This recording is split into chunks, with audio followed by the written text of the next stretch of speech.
আজকে একটা নতুন জিনিস শেয়ার করবো আপনাদের সাথে। এই যে আমার ডান দিকে দেখুন একটা ছবি দেখা যাচ্ছে। এই ছবিটার মধ্যে একটা অদ্ভুত একটা বিশেষত্ব আছে। ছবিটা দেখুন, ঠিক দুটো চোখের মাঝখানে একটা লাল একটা বিন্দু আছে, লাল লাল লাল একটা টিপের মতো একটা জিনিস আছে। তো আপনারা যদি এই লাল টিপটার দিকে প্রায় 20 থেকে 25 সেকেন্ড যদি এক দৃষ্টে তাকিয়ে থাকেন, তো একটা অদ্ভুত জিনিস আপনারা দেখতে পাবেন। কী জিনিস? তো আপনারা 1 থেকে 20 পর্যন্ত গুনে এই টিপটার দিকে প্রথমে তাকিয়ে থাকুন একভাবে। আমাকে দেখতে হবে না, আপনারা এই টিপটার দিকে তাকিয়ে থাকুন।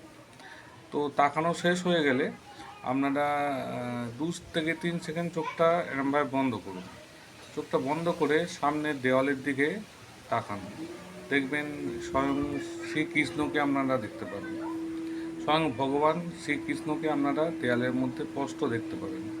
যদি সত্যিই দেখতে পান স্বয়ং শ্রীকৃষ্ণকে, তো কমেন্টে অবশ্যই জয় শ্রীকৃষ্ণ লিখবেন। ধন্যবাদ।